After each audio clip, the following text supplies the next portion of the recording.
Hi, everybody. This is Gary Dean with Sentiment Timing, and this is our technical video report for Sunday, November 3rd, 2024.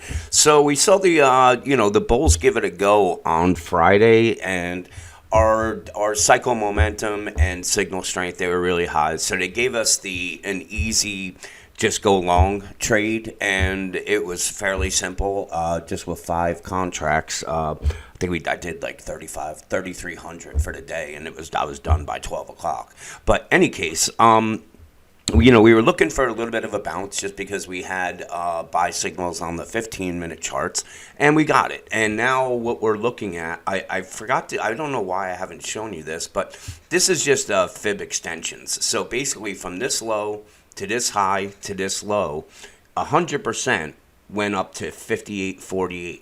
That's pretty much exactly where we went. So if that's the case, then, expecting a move to come down and test the 200-day moving average probably makes the most sense right now. But it's not going to be something that happens all at once. I think maybe, if there's a little election, if we don't have the results on Tuesday, maybe we get a little bit of a sell-off. But no matter what, even if Trump, gets elected, I still think there's going to be a little bit of turbulence going around. So this actually makes sense where we turned. We had bearish divergences. So all of this is suggesting that we're going to come down and test some of these support levels, or possibly even come down and test this support level. So that's pretty much that piece I wanted to show you. 60-minute chart, we don't have any buy or sell signals right now.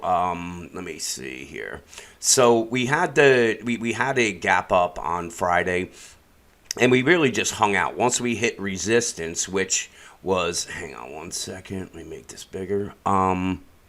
You can see that we hit resistance right where it was. That was I was using the 50-day moving average on the 15-minute chart. So once it got up to these levels, this is where I took my short, my long position with the calls off, and I was going to buy them back, and then we just kept going down, and I'm like, you know what, I'm not going to do this anymore. But in any case, if the Bulls decide to come try higher on Monday, we're most likely going to get some sell signals on our momentum here. So that, what we need to anticipate is chop going up and down.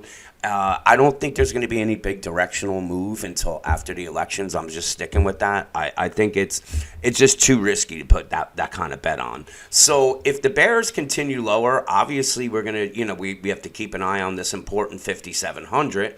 If they take that out, we have some option support at the 56.48, which also is exactly where support is. So in this area here, it's going to be tough for the bears to push through. But if they do, you can see there's nothing underneath here until we get down to the 54.80 and then down to the 53.80. So this is going to be an important area for the Bulls. If they lose it, then the bears are going to pick up momentum, and we're going to be heading down here.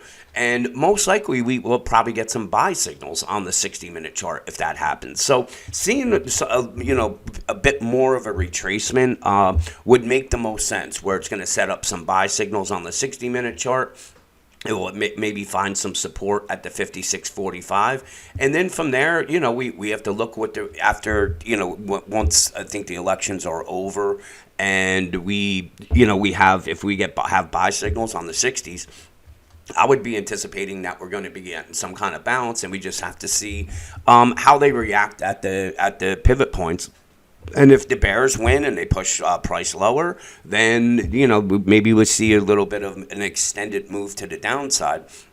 But if the Bulls jump in and take it through support or resistance, then they're going to come up and test or break these highs. That's just really the way that I'm looking at it. So we have a lot of things going on this week. Obviously, Tuesday is going to be the most important day for us.